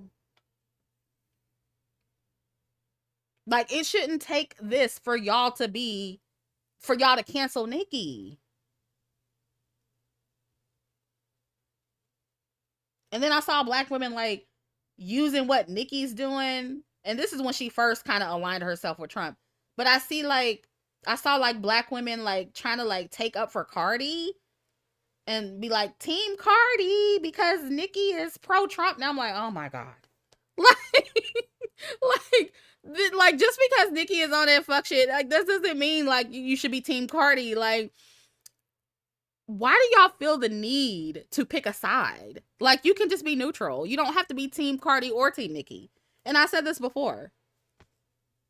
Don't neither one of them like black women. They don't fuck with y'all. I don't know. Like, I don't feel like, I don't know. I don't feel any type of way about that. About Nicki aligning herself with Trump and his administration. Yeah, I agree. They both are ass. They are. But I feel like these celebrity figures, whether they be black women, mixed race women, black men, whoever, if they don't fuck with black women, if you have ever heard them say anything anti-black woman, you should not fuck with them. That should be the moment that you cancel them. And that should be enough. It shouldn't then be like, oh, well, I'm going to give them another chance. I don't like what you said, but I'm going to give you another chance. I'm still going to support you financially. I'm still going to stand over you. Even though you're colorist, I'm still going to stand over you. And then when they take it a step further and you find out that they don't fuck with all black people, or when they're not as liberal as you want them to be, or when they're on the far right or whatever, then that's your final straw. Like, girl, I can't take y'all serious. I can't take y'all serious. I'm sorry.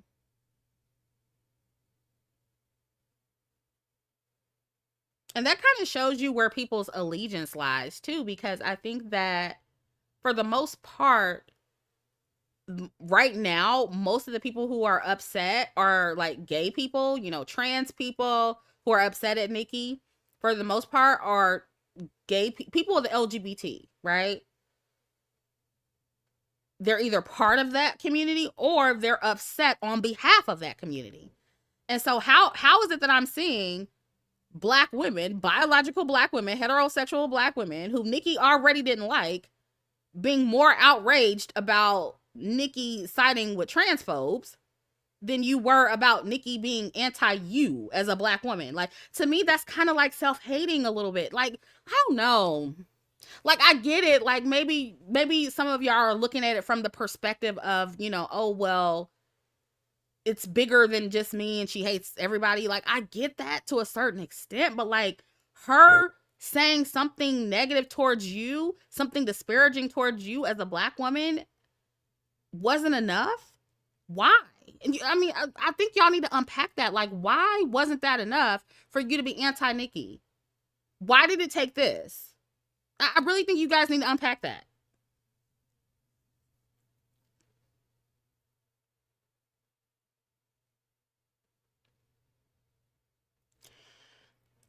Blue Moon says, please make a full-length video discussing Marvel, considering biracial green-eyed Aaron Pierre for the role of Black Panther. Black men are in shambles over it. Okay, can you send me, like, where are they in shambles over it? Is it on X, or, like, where are they complaining about it? I need some receipts.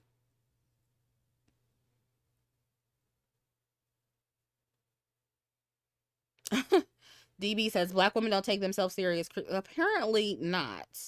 And it's just frustrating to me. Like, I feel like black women are a lot more outraged. Honestly, I'm not saying that this whole Nicki thing is just about, the LGBT or trans people or whatever. I'm not saying it's just about that, but for the most part, I feel like that's why a lot of black women are upset about it, because like, you feel like it's like a slap in the face to trans people, because that's, trans people are unfortunately getting attacked a lot under the current administration. So, and that's what I keep seeing a lot of black women highlight in their commentary. They're like, oh, well, it's her gay fans that should be the most upset and blah, blah, blah. And I'm like, dang, y'all more outraged about, the anti-gay stuff than you are about the anti-black woman stuff. And I'm sorry, but this is why your plight always gets put on the back burner, because that's where y'all put it. Y'all put everybody else's plight before your own. And you fight on behalf of other people more than you fight for yourselves. It's crazy. You haven't seen what? I've seen it.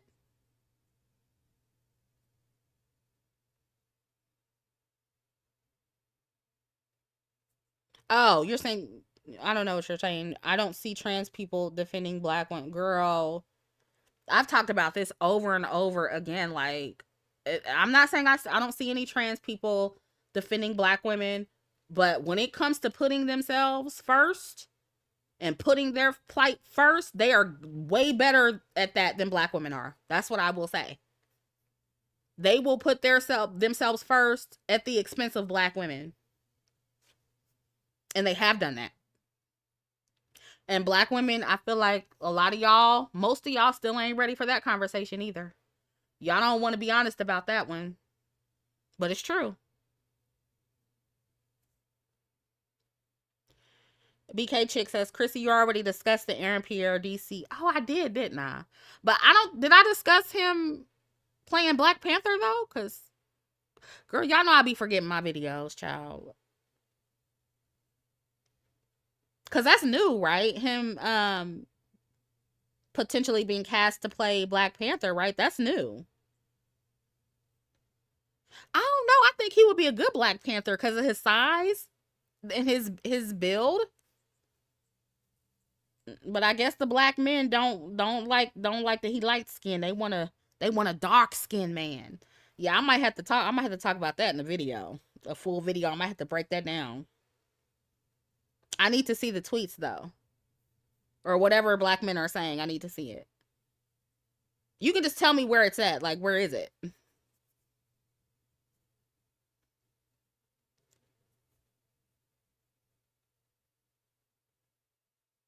Oh yeah, Green Lantern. That's what it was. Brandy So Lovely says, I don't think his acting is there. You know, I'm not familiar with his acting, so I wouldn't know. I wouldn't know. The comic nerds say it's Damson Idris. Oh, okay. Does Damson have a nice body? Is he like muscular? I can't remember what his body looked like.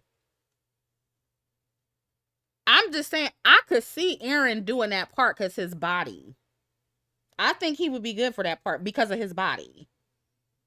Like, I'm sorry, if you gonna do like the whoever they make the Black Panther, he gotta be built nice. You know what I mean? Like, he can't just be like, you know what I'm saying? Even though what's his name, Chadwick? He wasn't that buff either though. But he had a nice body. You know what I mean?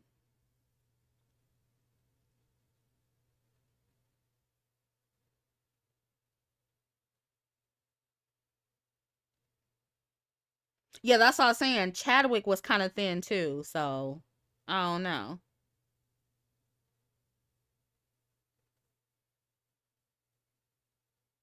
But yeah, you know, if the black men are mad, that kind of proves my point. You see how in the black community, black men are dark-skinned black men. Black women can be anything. Mixed race, dark skin, whatever. And this is another reason why I'm unapologetic about saying explicitly that the standard for black womanhood in the black community starts with dark-skinned black women. Because when it comes to black men, it starts with dark-skinned black men. So you will never make me feel bad about saying that, because everybody in this community considers black men, when you think in your mind, what is a black man? The first image you're going to see is a dark-skinned black man. Like, for most people, that's what they consider to be a black man. Dark-skinned black man. But suddenly, when it gets to black women, oh, we come in all shades. All shades and all hair textures. And did you know that black women can have blonde hair? And did you know that black women can be white women? Y'all be saying all kind of dumb shit.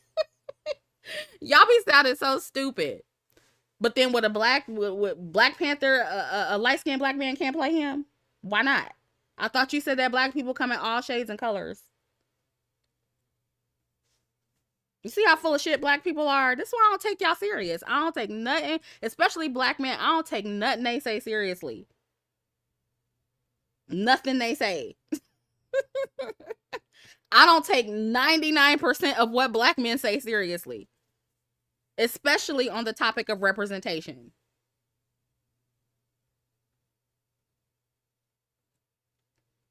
And that's another thing. With black male promotion, most of their representation is the average looking black man.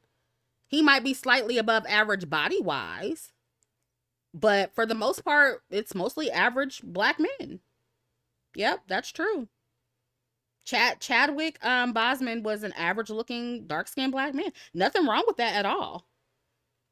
But you know, when it comes to dark skinned women, they be trying to make it seem like we gotta be just tens or better. And I'm like, okay, but that's not what y'all have for black men. Not financially and not physically. Just saying. But I'll save that for the video. Because you know I can go in on that topic. Mm-hmm. Says all they do is contradict themselves. I just, after 10 years of hearing the same bullshit over and over again, you can't help but to not take them serious.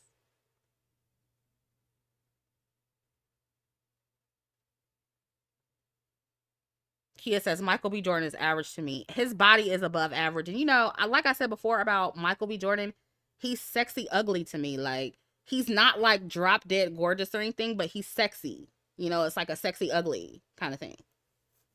And yes, men can be sexy ugly. That's a thing.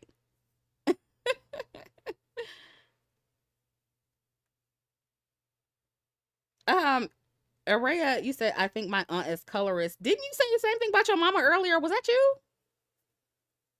Girl, you need to get away from your colorist family, girl.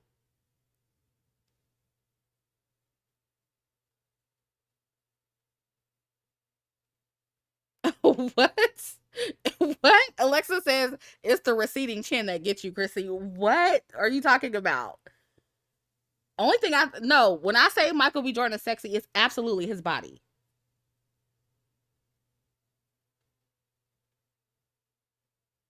He just has an okay face.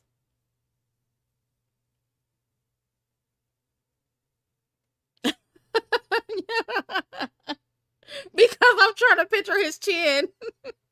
That's not something I look at and be like, "Ooh, he has a sexy chin." Absolutely not. Right. What is a receding chin? Exactly. Like, I'm trying to picture his chin right now and I just don't see it. Girl, that is funny.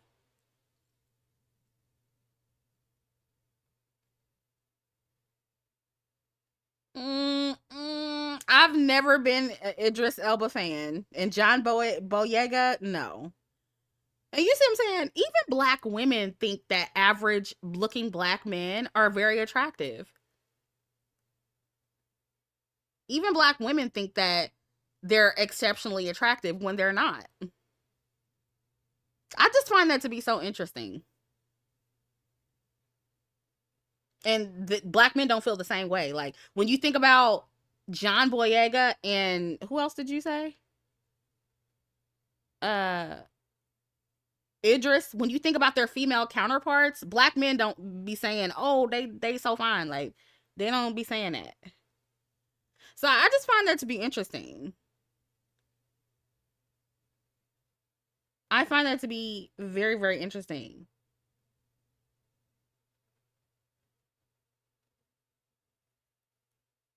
I feel like I'm not the best person, when it comes to like judging attractiveness, because I have been told by my homegirls that I be thinking ugly men are attractive. So, it is what it is. I was told that, and I thought that like Brad Pitt was one of the like fine white boys back in his prime. But some of the girls think he's ugly, and I don't think he's, even now, I don't think he's like butt ugly. But one of my friends was like, "Oh, girl, no, he is not cute." Brad Pitt was fine back in his day. I don't know what y'all seeing.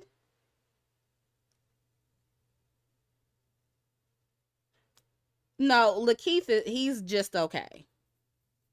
Morris, I've never been into Morris Chestnut. My best friend loves Morris Chestnut.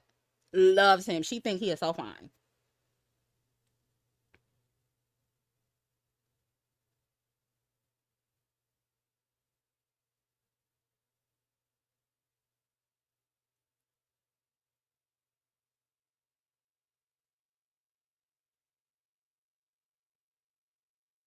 Mm, that's a good point. Kimmy says the standards for male attractiveness are much lower in comparison to women. That's true.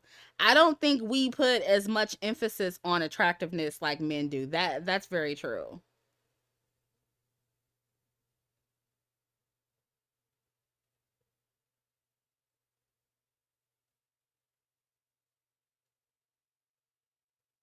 Okay, let me know, what do y'all think about Alan Payne? Do y'all think he's fine?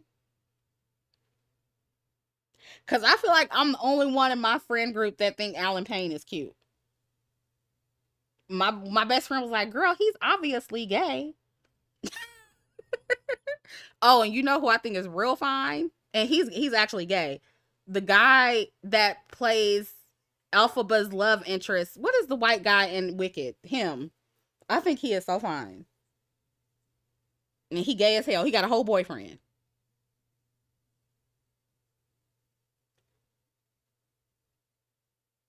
Alan Payne is the mixed guy on House of Pain.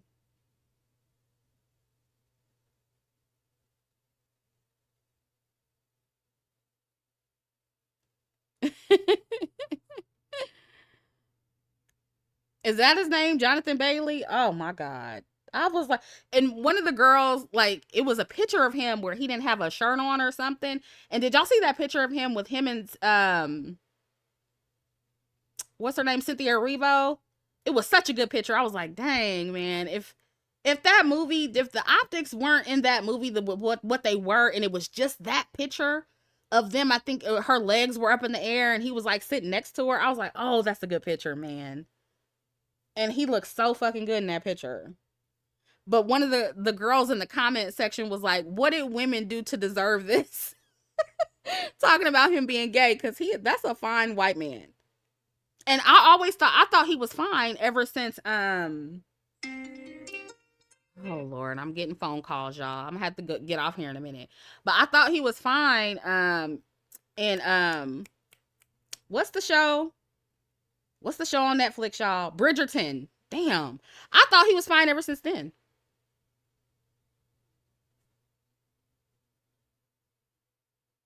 Yeah, Dory says Alan is okay. Look, I think he is just average, but I don't know. It's something about him that I think is so cute. Jonathan is just okay to me. Like I said, girl, apparently I like average looking men. I don't know. I think he's above average though. Hmm. I've never been into Michael Ealy. I think that's for the girls who like the light skin, light eyes, girl. I don't know. I mean, I don't mind that, but it needs to be more than just that. You know what I'm saying? Yes, and I think that's what I think I'm a little toxic because I started liking Alan Payne when I watched Blue Hill Avenue. So I liked him in that gangster role, that thug role. Like that's when I was like, dang, he kind of fine. So I think I liked him like when he became the bad boy. You know what I'm saying? After I saw that movie, I was like, okay, I don't know, Alan Payne. I don't know.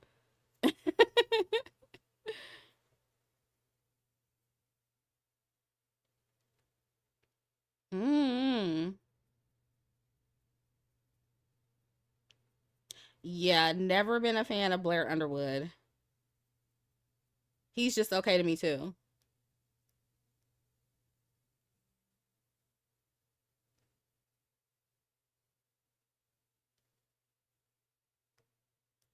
But again, I don't know. I feel like I can't really talk about the girls who like average black men because some of the ones that I liked in the past, they average too, girls. I don't know. Maybe y'all right. Maybe women we just don't have the attractiveness standard that men have. The physical standard.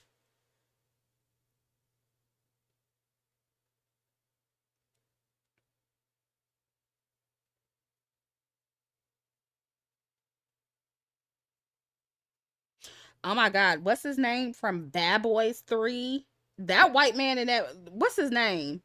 The white man, he was the antagonist in Bad Boys 3, the older white man who was setting up the operations to get everybody fucked up. I forget his name, but he fine as hell. I think he was just diagnosed with I forget his real name, but he was just diagnosed with Parkinson's or something like that, but he fine. He fine. And I feel like Bad Boys 3 just has some good male eye candy in that movie. And then it was all the masculinity and the testosterone. They was fighting and shooting people.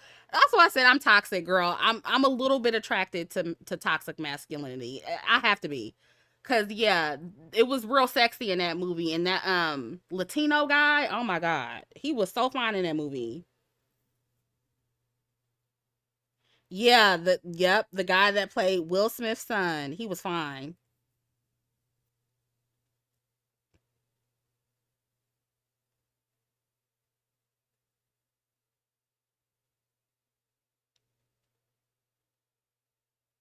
Mhm. What's his real name?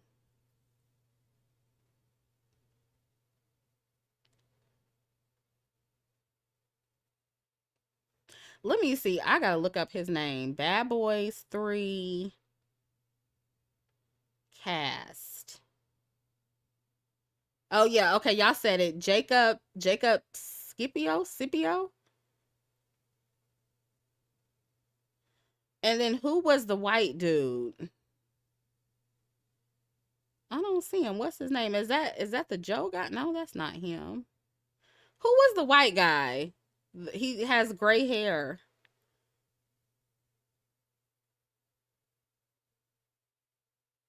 Eric Dane. Yeah, he's fine. That's a fine ass white man. He's older, but he fine. Oh, was he? I don't know. I don't know what else he was in. I know I liked him in that movie. That's why I said I don't know. I'm toxic, y'all. I be liking the bad guys in the films. Like, give me the villain, okay? Give me the bad guy. That's because I'm the villain, right? I'm the female villain, so I'm attracted to the villains.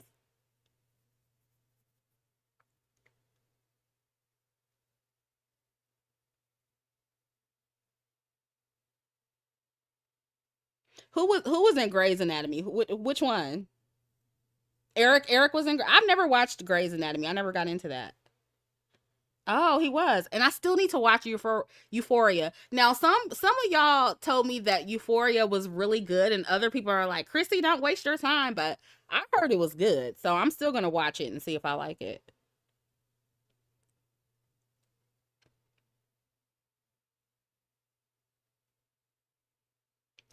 Chanel Miller says you're Regina George. I've heard that too many times. I'm trying to decide if I like it or not. Cause I don't know. I see why some people say that. I still don't think I'm as bad as Regina George, but whatever. I'll take it. Whatever.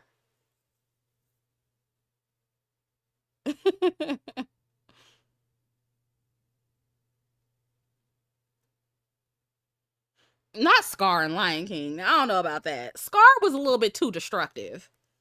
He was a little bit too destructive.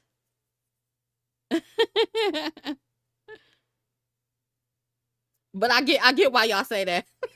That's funny. That is hilarious.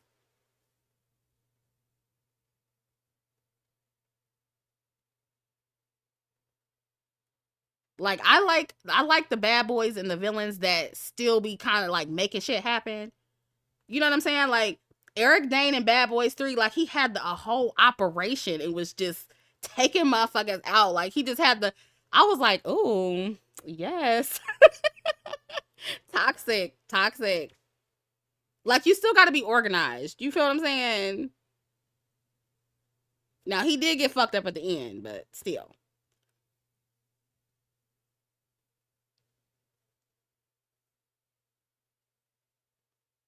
I told y'all before that in Bridgerton I loved me some reggae. I think that's how you say it, reggae, reggae Jean.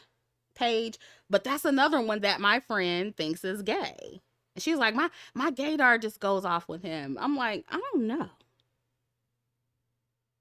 But yeah, I think he fine too.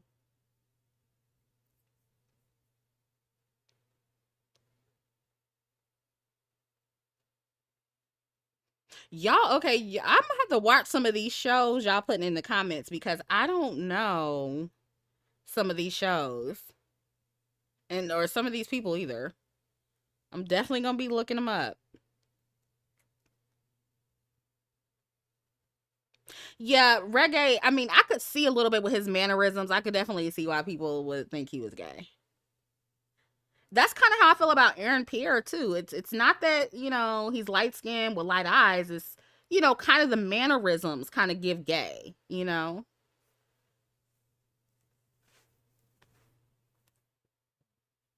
Or I should say stereotypical like feminine gay men, because not all gay men are feminine, but the stereotypical gay male, it's like that he has those mannerisms a little bit.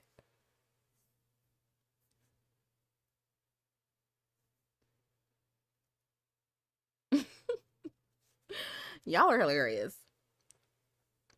Anyway, it's been 2 hours. I gotta return some phone calls. I'm sitting here talking about fine men, girl, and my man done. Well, I'm not gonna call him my man because he's. I'm not gonna get into my personal business, but my guy friend called me twice, and he's probably like mad.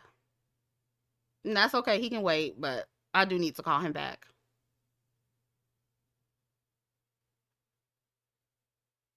Yeah, y'all love some Mufasa girl now. When he pop out with a boyfriend, I don't know. I don't know. Some of y'all do like feminine men, and I think that Tiana Taylor, she kind of some of them the women who are on more on the masculine side usually like kind of femme men.